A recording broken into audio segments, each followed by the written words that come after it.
بسم اللہ الرحمن الرحیم۔ السلام علیکم، آپ دیکھ رہے ہیں الف نیوز اور میں ہوں آپ کے ساتھ ماجد علی۔ شامل کرتے ہیں آج کی online head lines.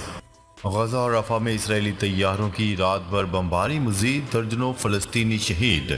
Rafah کے علاقے میں امداد کے حصول کے لیے جمع ہونے والوں پر اسرائیلی طیاروں نے رات گئے بمباری کر کے مزید درجنوں فلسطینیوں کو شہید کر دیا۔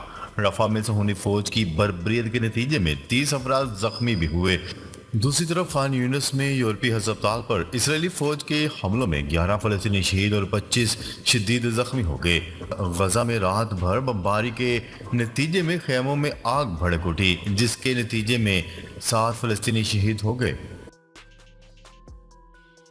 آرمینیا نے فلسطین کو آزاد ریاست تسلیم کرنے کا اعلان کر دیا۔ ایشیائی ملک آرمینیا کی جانب سے فلسطین کو آزاد ریاست تسلیم کرنے کا اعلان کر دیا گیا۔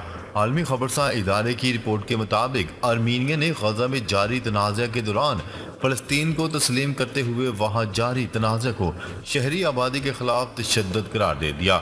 آرمینین وزارت خارجہ نے اپنے بیان میں کہا ہے کہ غزہ میں تباہ کن انسانی صورتحال کے حل کی ضرورت ہے۔ شہریوں پر حملوں اور غزہ کے بنیادی ڈھانچے کو نشانہ بنانے کو مسترد کرتے ہیں۔ امریکی وزیر خارجہ کا اسرائیلی حکام کے ساتھ غزہ اور لبنان کے معاملات پر تبادلہ خیال۔ دونوں اتحادیوں امریکہ اور اسرائیل کے اختلافات کے باوجود امریکی وزیر خارجہ اینتھنی بلنکن نے جمعے کو اسرائیلی حکام سے ملاقات کے دوران غزہ کی پٹی میں جنگ بندی کے معاہدے اور قیدیوں کی رہائی کے لیے کی جانے والی کوششوں پر تبادلہ خیال کیا۔ امریکی محکمہ خارجہ نے اعلان کیا کہ اعلیٰ امریکی سفارتکار نے محصور پٹی میں انسانی امداد میں اضافے کے لیے مزید اقدامات کرنے کی ضرورت پر زور دیا۔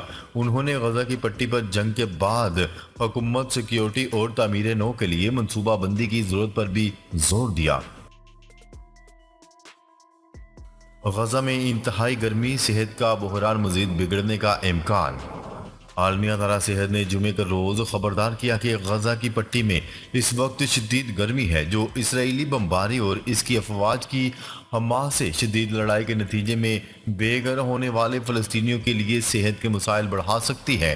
عالمی غذائی پروگرام نے بھی خبردار کیا ہے کہ غزہ میں صاف پانی، خوراک اور طبی سامان کی کمی کی وجہ سے صحت عامہ کا ایک بڑا بحران سر پر منڈلا رہا ہے۔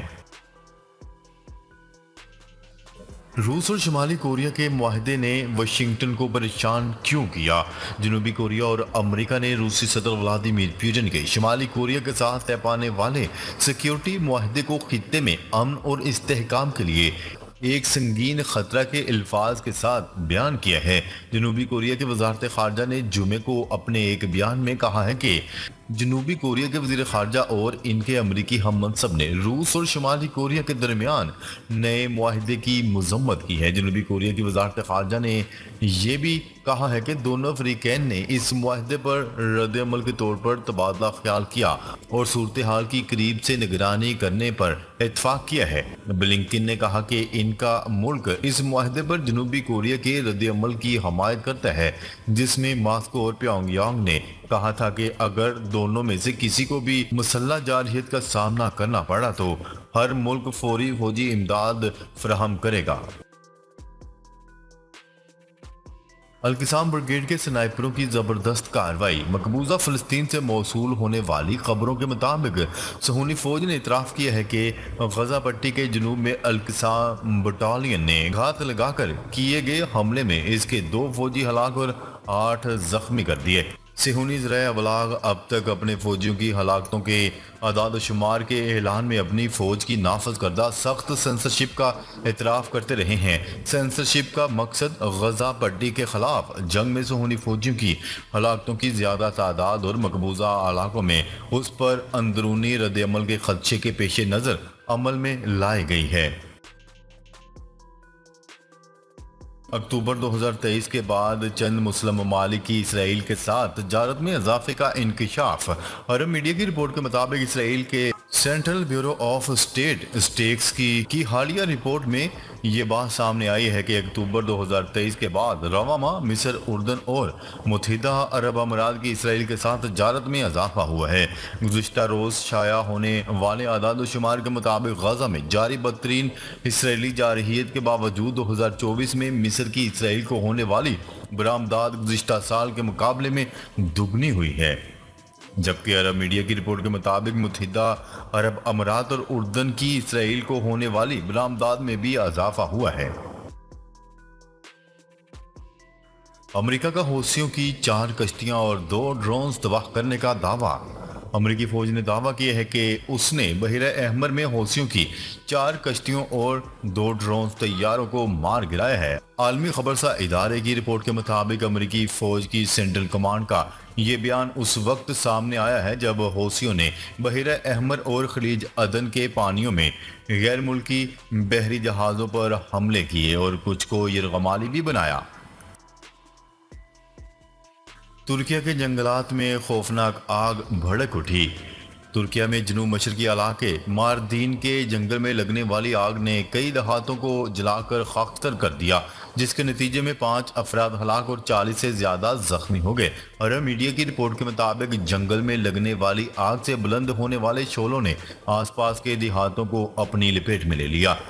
4 ایمرجنسی ٹیمیں اور 35 ایمبولینسز امدادی کاموں میں مصروف ہیں، تاحال آگ پر قابو نہیں پایا جا سکا۔ تیونس میں فوجی ہیلی کاپٹر گر کر تباہ، 1 پائلٹ ہلاک اور دوسرا زخمی۔ تیونس کی وزارت دفاع کے بیان میں کہا گیا ہے کہ گفسا صوبے میں معمول کی مشقوں کے دوران فوجی ہیلی کاپٹر گر کر تباہ ہو گیا۔